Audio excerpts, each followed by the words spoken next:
Or how do I, what's appreciation mean, right?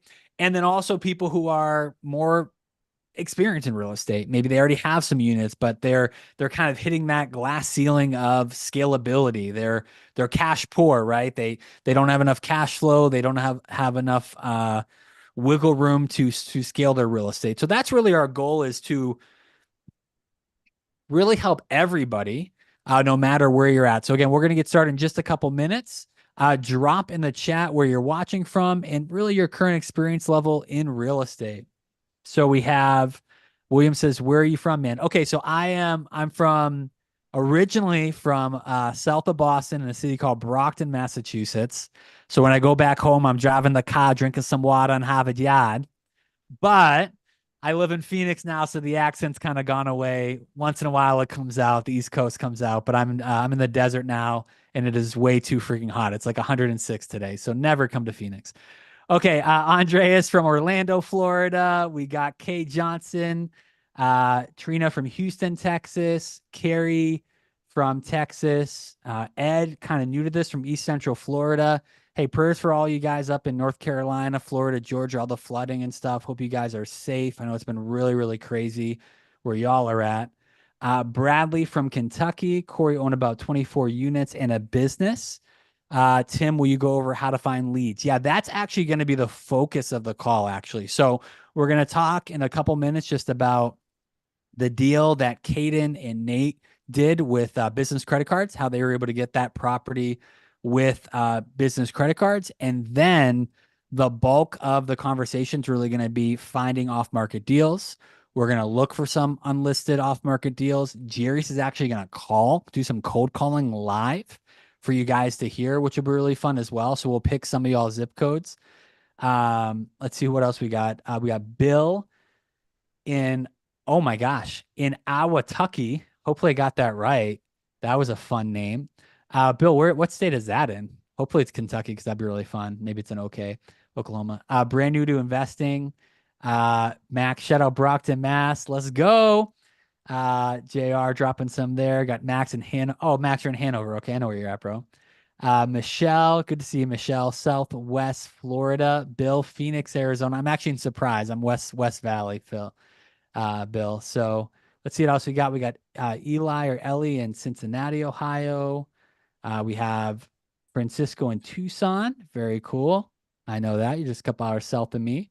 Like I said, everybody, just drop in the chat where you're watching from, and also let us know where you're at in real estate. If you're just getting started, active investor, do me a favor too. We like to do Q&A.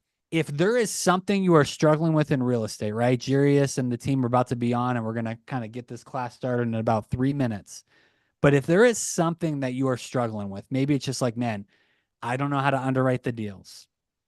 I don't know how to estimate the renovation cost. I don't know how to find off-market deals.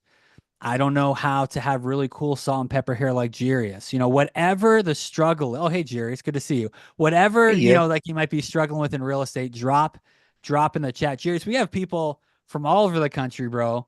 We have a ton of people that are newbie investors. We have people with portfolios of 20, 30. So we have a real variety of people today, man. I did tell Jody, Jarius, she was the first person to put her video on, and I said, Jarius's rules when he does calls is the people with videos on is going to be the one with the zip code. So, is Kate, It's true. That's a is fact. Kaden joining us But today?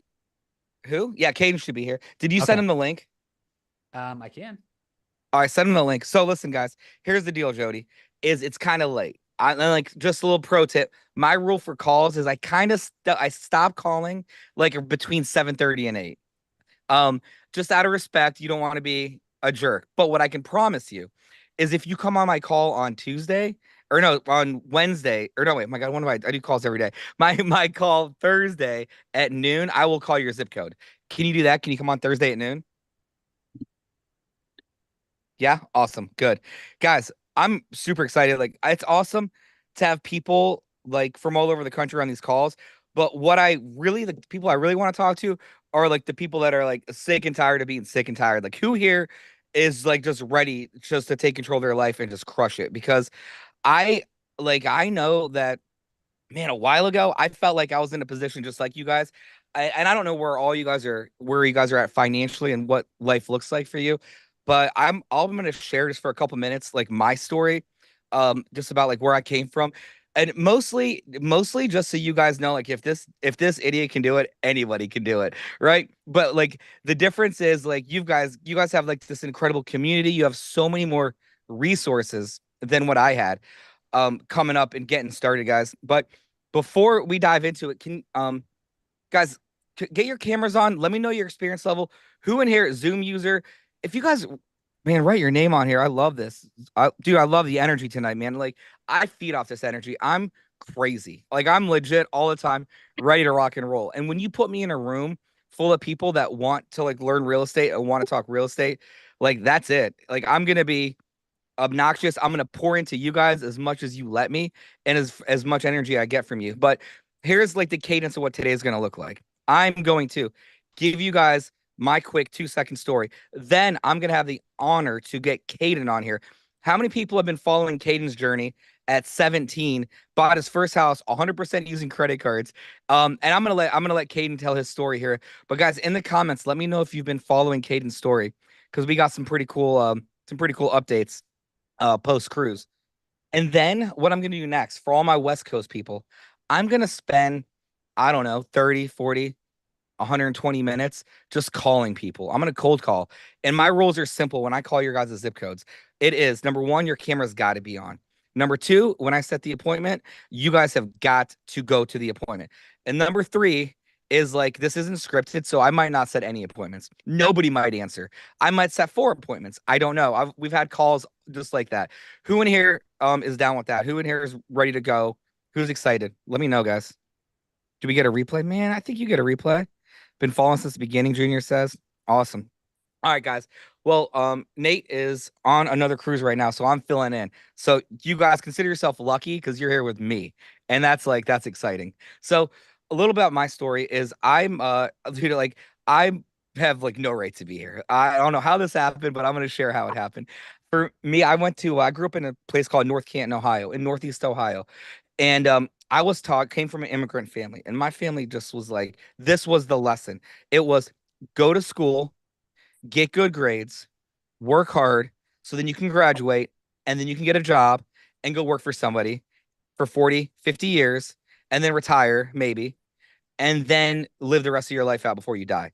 And like that was the cadence coming from my family. And like who in here can relate to that? Like that's the story. Go to school, get a good job, work, and that's it, game over. Well, I was like I was okay with that because like that's all that I ever saw. And a lot of my family is pretty successful. They're doctors, they're engineers. Like my uncle invented Aquatred. He holds all these Goodyear patents, all this kind of stuff. And I've seen it in my family. But the issue was for me, I wasn't as like smart as everybody. I had a really hard time learning. And in high school, I didn't really notice until my senior year of high school when I went to go do my exit interview in high school. And I went to my high school guidance counselor and he asked me what I wanted to do after high school. And I told him what I thought was like the right answer. And I was like, well, I want to go to college. And he looked at me and he's like, well, Jarius, do you have any more realistic expectations? And I was like, dang. I was like, all right, well, I guess I can't go to college. And he's like, he's like, you're graduating 311th out of 320 kids. Your GPA is a 1.53. He's like, he's like, I just want you to manage your expectations. So, like, what do? You're 17, you get told that you're like dumb indirectly. So I did the only thing I knew to do is like I walked across the hall and I just joined the military. I signed up to join the army. And when I joined the army, I went in as a helicopter mechanic. I fixed Chinooks. They're CH-47s, those big helicopters with two propellers. Those are Chinooks. And I fixed those. And what was crazy was like during my schooling, my MLS, which is for my job, was one of the hardest schools you could do. It was for a helicopter mechanic. Um and I ended up graduating that class as the distinguished honor graduate. Like not only did I do well, like I did the best. I crushed it. I did so well. I earned awards. I did all this stuff. And I look back and I'm like, man, what was different back then? What did school have? And then what did the military have? What made the military so much better? And this is the golden nugget. If you guys just take one thing away from this call, this is the one thing I want you to take away is you don't need to know all the answers. but you need to know where to find the answers. And I'm going to say that again. You don't need to know all the answers, but you need to know where to find them. And that was the thing that I learned in the military was we just had to reference our manual. And if we referenced our manual, we could fix anything that went wrong with that aircraft. Anything. We could fix the droop stop limiter, the collective, the clutch, any of the hydraulics, any of that kind of stuff just by using our manual. Versus on the flip side, school is like memorize, memorize. You're never going to have a calculator in your pocket. And I'm like, bro, I've got Apple Intelligence on every phone I own. Like, I don't even need to know everything. I just got to pull my phone out and just find the answer. I just need to go to this group, search my name, search Nate's name, and get all the answers. I just need to hop on these live calls with Jarius and Nate and get the answers. Who can do that? Like, raise your hand if you guys are good at looking for answers. Like, yeah, all day, right? I can do that. And that was the thing that separated like what school taught me and what I learned in the military. And that went on to change my life. So like that's the golden nugget of the night, guys. But then the came point where I had to leave the military. I was in there for about 9 years and I had to leave. And with the one thing the military taught me a lot, but it also helped me destroy my credit. I took my credit down to a 474. I didn't save a single penny. As fast as you got money in the army, I don't know if anybody was in the military can relate to this, but like it was a race to zero whenever we got paid. Like, what tattoos can I get? What bars can I go to? What PX can I go to? Like, how can I waste my money? But I got out of the military and it's safe to say probably worse off than when I came in financially, at least. And I was like, man, I was like, what do I do? Like, now I'm out of the military and I need to like figure out like what I'm going to do for real. And one thing, like there was a book I read in the military that really changed the way I thought about a lot of stuff. And it was called Rich Dad Poor Dad. Who here has heard of Rich Dad Poor Dad? Like, let me know in the chat or wherever. And it talked about, building a system that will make money for you. So you don't always have to like keep looking for work. You can build